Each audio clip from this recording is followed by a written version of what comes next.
Hello everyone. स्वागत है आप सभी का स्टेप टू सक्सेस क्लासेस में डेली करंट अफेयर सीरीज में। आज के वीडियो में हम लोग 16 से 18 मार्च का करंट डिस्कस करने वाले हैं। ठीक है, बाकी मैं आपको पहले भी बता चुका हूं कि कंटेंट किसी कारणवश थोड़ा सा डिलेड है, बट ये जल्दी ही जो है वो स्ट्रीमलाइन हो जाएगा। स्टार्ट करते हैं अपने आज के पहले क्वेश्चन से।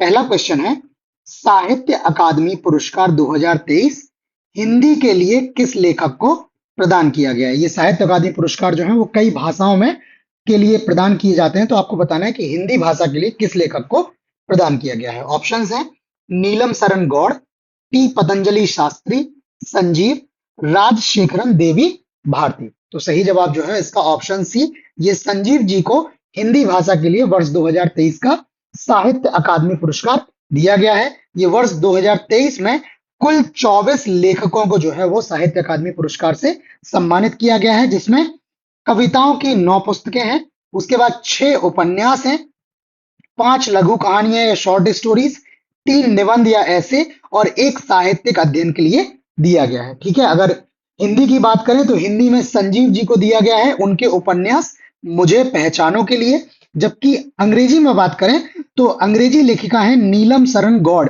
इनका उपन्यास है रेक्यूम इन राग जानकी। ठीक है, रेक्यूम इन राग जानकी, इस उपन्यास के लिए इनको दिया गया है। जबकि सादिका नवाब साहिर को उर्दू में उनकी पुस्तक राजदेव की अमराई के लिए साहित्य अकादमी पुरस्कार दिया गया है। ठीक है, तो जो महत्वपूर्ण है, जो परीक्षा में पूछे जा सकते हैं, वो हमने यहाँ पर लिख दिए हैं। अगला क्वेश्चन देखते हैं। अगला क्वेश्चन है, रणजी ट्रॉफी 2024 का खिताब किस टीम ने जीता है? ऑप्शन है विदर्भ, सौराष्ट्र, मुंबई और पंजाब। तो इसका सही जवाब जो है ऑप्शन सी, ये रणजी ट्रॉफी 2024 का खिताब मुंबई ने जीता हुआ है। ये मैच जो है वो फाइनल मैच 14 मार्च को मुंबई के वानखेड़े स्टेडियम में खेला गया, जहां मुंबई ने विदर्भ की टीम को हराकर रणजी ट्रॉफी 2024 का खिताब जीता है। और ये मुंबई के लिए उनका 42वां 42वां जो है इनका खिताब है। ठीक है, जबकि वर्ष 2023 में सौराष्ट्र ने बंगाल को हराकर रणजी ट्रॉफी का खिताब जीता था। थोड़ी सी डिटेल यहाँ पर रणजी ट्रॉफी के बारे में भी हमने रखी हुई है। ये रणजी ट्रॉफी जो है वो भारतीय क्रिकेट कंट्रोल बोर्ड बीसीसीआई प्रति वर्ष रणजी ट्रॉफी का आयोजन करता है, जो देश के राज्यों और क्षेत्रीय क्रिकेट संघों के बीच एक घरेलू प्रथम श्रेणी फर्स्ट क्लास क्रिकेट मैच है। ठीक है, और ये क्रिकेटर रणजीत सिंह जी के नाम पर इस ट्रॉफी का नाम रखा गया है, और ये पहली बार जो है वो वर्ष 1934-35 में खेला गया था, और तब से ये रणजी ट्रॉफी खेली जा रही है। ठीक है, बाकी यहाँ पर बीसीसीआई का हमने फुल फॉर्म भी दिया है, board of control for cricket in India. कभी हो सकता है आपसे किसी परीक्षा में बीसीसीआई का फुल फॉर्म पूछ लिया जाए। ठीक है, इस तरह के फुल फॉर्म जो है वो कई बार पूछे जाते हैं, तो ये भी फुल फॉर्म हमने आपको यहाँ पे बता दिया है।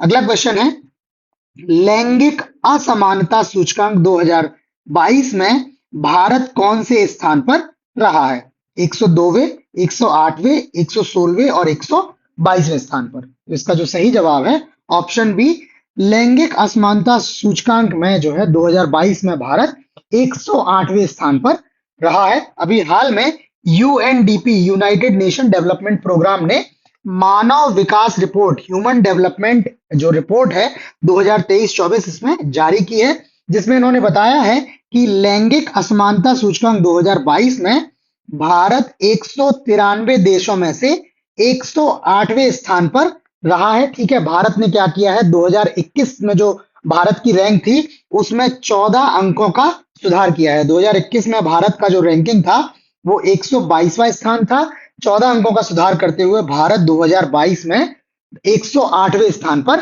आ गया है। ठीक है, बाकी ये gender in equality index GII या लैंगिक असमानता सूचकांक एक सूचकांक है जो लैंगिक असमानता को मापने के लिए 3 आयाम 3 डायमेंशंस श्रम बाजार, सशक्तिकरण और प्रजनन स्वास्थ्य का उपयोग करता है। इन डायमेंशंस के बेसिस पे, इनके परफॉर्मेंसेस के बेसिस पे जो है वो राज्यों की देशों की जो है रैंकिंग तय की जाती है, जिसमें भारत 108वें स्थान पर रहा है। अगला क्वेश्चन है, वैश्विक मानव विकास सूचकांक में भारत को कौन सा स्थान प्राप्त हुआ है? 134वां, 136वां, 138वां और 140वां। तो सही जवाब जो है इसका ऑप्शन ए है। भारत जो है वो वैश्विक मानव विकास सूचकांक 2022 में ये भी 2022 का डेटा है, यहाँ पे 2022 लिखना रह गया है। ठीक है, ऊपर वाले क्वेश्चन में भी था 2022 और यहाँ भी 2022, तो 134वें स्थान पर रहा है। ये United nation human development index पर भारत की रैंक 2022 में एक स्थान सुधरकर 193 देशों में से 134 हो गई है। मतलब 2021 में यूएनएचडीआई में भारत का रैंकिंग जो था वो 135 पोजीशन पे था। एक अंक का सुधार करते हुए भारत 2022 में जो है वो 134वें स्थान पर आ गया है। और ये जो रिपोर्ट है, इस रिपोर्ट के लिए डेटा जो है वो breaking the gridlock reimagining cooperation in a polarised world, इस रिपोर्ट के आधार पर जो है, इस डेटा के आधार पर ये जो है रैंकिंग जारी की गई है। ठीक है, थोड़ी सी डिटेल यहाँ, मानव विकास सूचकांक ये एक समग्र सूचकांक है जिसकी गणना 3 मापदंडों जीवन प्रत्याशा, स्कूली शिक्षा के औसत वर्ष और औसत आय के आधार पर की जाती है। ठीक है, ये औसत आय, ठीक, ये 3 हो गए आपके, स्कूली शिक्षा, वो जीवन प्रत्याशा, स्कूली शिक्षा के औसत वर्ष और औसत आय, इनके आधार पर मानव विकास सूचकांक जो है वो तैयार किया जाता है। और अगर विश्व में पहले स्थान की बात करें तो वैश्विक मानव विकास सूचकांक में पहला स्थान स्विट्जरलैंड ने, दूसरा स्थान नॉर्वे ने, तीसरा स्थान आइसलैंड ने और जबकि 134वां स्थान जो है वो भारत ने प्राप्त किया हुआ है। ठीक है, अगला क्वेश्चन देखते हैं। पीएम सूरज राष्ट्रीय पोर्टल का उद्देश्य है सौर ऊर्जा के प्रयोग को बढ़ावा देना, स्वास्थ्य लाभ को जन जन तक पहुंचाना, समाज के वंचित वर्गों का उत्थान करना और महिला सशक्तिकरण। तो इसका सही जवाब ऑप्शन सी, समाज के वंचित वर्गों का उत्थान करने के लिए पीएम सूरज राष्ट्रीय पोर्टल का जो है वो इनॉग्रेशन, अनावरण किया गया है। ठीक है, प्रधानमंत्री नरेंद्र मोदी द्वारा इसका अनावरण किया गया और इसका पूरा नाम है प्रधानमंत्री सामाजिक उत्थान एवं रोजगार आधार जन कल्याण। ये इसका जो है पीएम सूरज का फुल फॉर्म है और ये एक राष्ट्रव्यापी नेशनल लेवल पे एक पहल है जिसका उद्देश्य समाज के वंचित वर्गों का उत्थान करना और वंचित समुदायों के 1 लाख उद्यमियों को ऋण सहायता प्रदान करना जो है वो इसका लक्ष्य है। थोड़ी सी डिटेल और लिखी हुई है, अगर आप चाहें तो वीडियो पॉज करके स्क्रीनशॉट ले सकते हैं, अथवा ये हमने अपने टेलीग्राम ग्रुप का जो है वो नेम दिया हुआ है, वीडियो डिस्क्रिप्शन में भी जो है वो टेलीग्राम ग्रुप का लिंक दिया हुआ है, तो आप उनसे टेलीग्राम से माध्यम से जुड़कर जो भी हम लोग क्वेश्चंस डिस्कस कर रहे हैं ये सारे क्वेश्चंस आप पीडीएफ के फॉर्म में भी ले सकते हैं। ठीक है, ये पीडीएफ जो है इस तरह से डिजाइंड है कि आपको मोबाइल पे कंफर्टेबली आप इनको पढ़ सकते हैं। ठीक है, अगला क्वेश्चन देखते हैं। नेक्स्ट क्वेश्चन है, एक राष्ट्र एक चुनाव, वन नेशन वन इलेक्शन समिति से संबंधित कथनों पर विचार कीजिए। इसका गठन 2 सितंबर 2023 को पूर्व राष्ट्रपति श्री रामनाथ कोविंद जी की अध्यक्षता में हुआ और समिति ने 14 मार्च 2024 को राष्ट्रपति को अपनी रिपोर्ट सौंपी। ऑप्शंस हैं, पहला सही है, दूसरा सही है, दोनों सही है और दोनों गलत है। तो इसका सही जवाब जो है ऑप्शन सी है, ये दोनों कथन जो है एकदम सही है। जो एक राष्ट्र एक चुनाव के लिए समिति थी, उस समिति का गठन 2 सितंबर 2023 को पूर्व राष्ट्रपति श्री रामनाथ कोविंद जी के नेतृत्व में हुआ और इस समिति ने जो है अपनी रिपोर्ट भारत के राष्ट्रपति को 14 मार्च 2024 को सौंप दी है। ठीक है, तो ये दोनों कथन जो है सही है।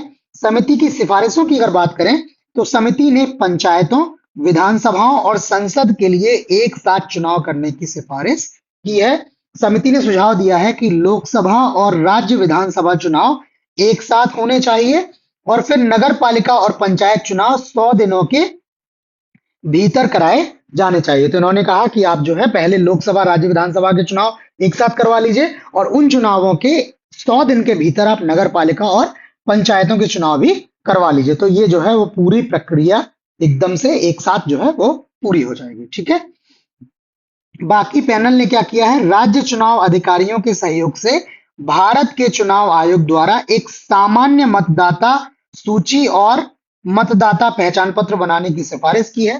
ठीक है, बाकी अगर समिति की बात करें तो समिति का गठन तो आपने देख लिया, 2 सितंबर 2023 को हुआ। गुलाम नबी आजाद, अमित शाह, एन.के. सिंह, सुभाष कश्यप, संजय कोठारी और हरीश साल्वे जी जो हैं वो इस समिति के सदस्य रहे हैं। जबकि जो कानून मंत्री हैं, लॉ मिनिस्टर हैं, अर्जुन राम मेघवाल जी, ये समिति में विशेष आमंत्रित सदस्य के रूप में शामिल थे और अध्यक्ष तो आपने देख ही लिया है, पूर्व राष्ट्रपति श्री रामनाथ कोविंद जी।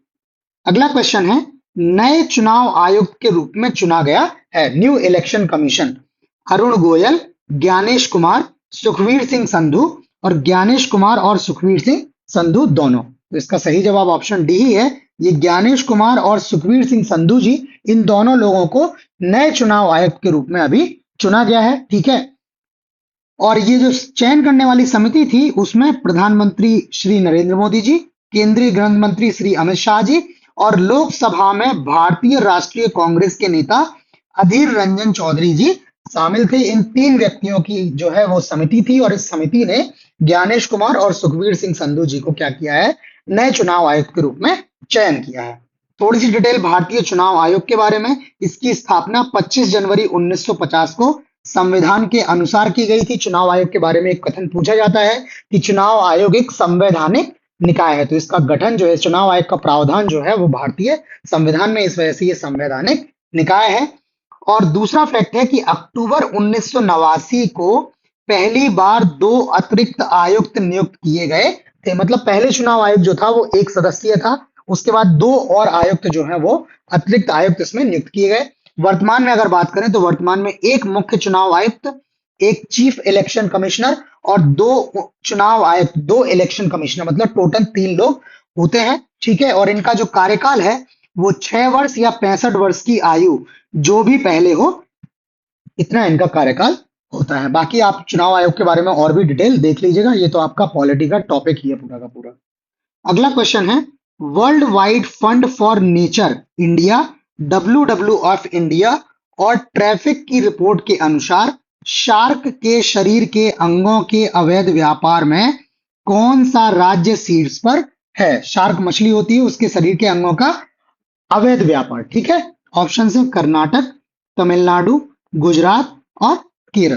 तो इसका सही जवाब ऑप्शन बी, ये तमिलनाडु राज्य जो है ये शार्क के शरीर के अंगों के अवैध व्यापार में सबसे ज्यादा लिप्त है, शीर्ष स्थान पर ये आया हुआ है। इस रिपोर्ट के अनुसार वर्ष 2010 से 2022 के बीच लगभग 16,000 किलोग्राम शार्क के पंख, जिनको फिन्स बोलते हैं, शार्क मछली के फिन्स जब्त किए गए हैं।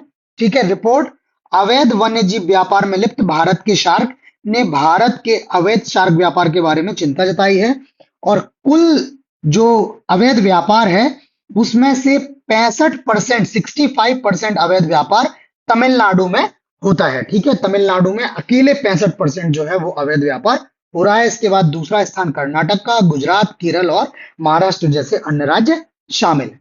ठीक है, अगला क्वेश्चन है, वित्त वर्ष 2025 के लिए भारत का विकास अनुमान फिच रेटिंग्स ने बढ़ाकर कितने प्रतिशत कर दिया है? 6.5, 6.8, 7 और 7.2। तो इसका सही जवाब ऑप्शन सी है। ये फिच रेटिंग्स ने वर्ष 2025 फाइनेंशियल ईयर 2025 के लिए भारत की विकास दर जो है वो 7% का अनुमान दिया हुआ है, जबकि इन्होंने 2024 में विकास दर 7.8% तक पहुंचने का अनुमान लगाया है। तो मतलब 2024 में जो है और अधिक विकास दर रहने का इन्होंने अनुमान लगाया है, जबकि इन्होंने वित्त वर्ष 26 में वास्तविक सकल घरेलू उत्पाद में 6.5% की वृद्धि का अनुमान दिया है। इसके अतिरिक्त मूडीज ने जो है वो मार्च के सप्ताह में, मार्च के पिछले सप्ताह जो अभी पिछला सप्ताह निकल गया है, उसकी शुरुआत में 2024 कैलेंडर वर्ष के लिए भारत के अपने विकास अनुमान को 6.1% से बढ़ाकर 6.8% पर अपडेट कर दिया है। तो लगभग सभी जो रेटिंग एजेंसियां हैं वो भारतीय अर्थव्यवस्था में विश्वास दर्शा रही हैं। उनका विश्वास है कि भारतीय जो अर्थव्यवस्था है वो तेजी से जो है वो आगे बढ़ेगी। अगला क्वेश्चन है, हाल ही में रक्षा मंत्री राजनाथ सिंह जी द्वारा नौसेना भवन का उद्घाटन कहां किया गया है? ऑप्शन है मुंबई, चेन्नई, नई दिल्ली और विशाखापट्टनम। तो सही जवाब जो है इसका ऑप्शन सी, नई दिल्ली है। ये नौसेना भवन का उद्घाटन जो है वो नई दिल्ली में किया गया है। ये नौसेना का अपना पहला स्वतंत्र मुख्यालय है। ठीक है, नौसेना का पहला इंडिपेंडेंट मुख्यालय जो है ये अभी उद्घाटन हुआ है। इससे पहले नौसेना के पास अपना इंडिपेंडेंट जो है वो मुख्यालय नहीं था। नौसेना पहले 13 अलग अलग स्थानों से जो है संचालन करती थी। ठीक है, तो अब ये नौसेना का पहला स्वतंत्र मुख्यालय है। अगला क्वेश्चन है, भारत की पहली LNG लिक्विफाइड नेचुरल गैस संचालित बस किस राज्य में लॉन्च की गई है? गुजरात, महाराष्ट्र, नई दिल्ली और कर्नाटक। तो इसका सही जवाब ऑप्शन बी, ये महाराष्ट्र राज्य में भारत की पहली एलएनजी लिक्विफाइड नेचुरल गैस संचालित बस का उद्घाटन किया गया है। ठीक है, इसका संचालन जो है वो महाराष्ट्र राज्य सड़क परिवहन निगम द्वारा इसका किया जाएगा। और इसको एलएनजी में बदलने से क्या होगा, प्रदूषण में 10% की कमी आएगी और ईंधन की लागत भी कम होगी। चूंकि ये एलएनजी जो है वो पेट्रोल डीजल से काफी सस्ता होता है, तो इसकी ईंधन लागत जो है इनके ऑपरेशन में वो कमी आएगी और प्रदूषण भी जो है ये कम फैलाएंगी। एलएनजी लिक्विफाइड नेचुरल गैस या तरलीकृत प्राकृतिक गैस। अगला क्वेश्चन है, चुनावी बॉन्ड डेटा के अनुसार किस कंपनी द्वारा सबसे अधिक मूल्य के चुनावी बॉन्ड खरीदे गए हैं? ऑप्शन है mega engineering and infrastructure limited, quick supply chain, future gaming और होटल सर्विसेज, वेदांता। तो इसका सही जवाब ऑप्शन सी है, ये फ्यूचर गेमिंग और होटल सर्विसेज जो हैं इनके अनुसार जो है वो चुनावी बॉन्ड के आधार पर सबसे ज्यादा चंदा दिया गया है। ठीक है, ये डेटा जो है सुप्रीम कोर्ट के निर्देश के बाद 12 मार्च को भारतीय स्टेट बैंक द्वारा चुनाव आयोग को प्रदान किया गया था और चुनाव आयोग ने फिर इसको अपनी वेबसाइट पर प्रदर्शित किया है। और इस आंकड़े जो दिए गए हैं उनके अनुसार 12 अप्रैल 2019 से 24 जनवरी 2024 तक चुनावी बॉन्ड में भारतीय जनता पार्टी को सबसे ज्यादा पैसा मिला है। कुल 6060 करोड़ रुपए जो है वो भारतीय जनता पार्टी को मिले हैं, जबकि तृणमूल कांग्रेस को 1609 करोड़, कांग्रेस को 1422 करोड़,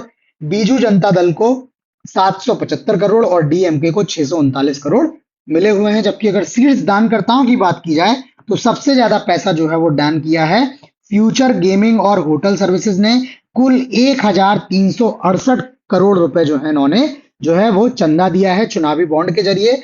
दूसरा स्थान जो है वो mega engineering and infrastructure limited का है, जिन्होंने 966 करोड़ रुपए दिए हैं।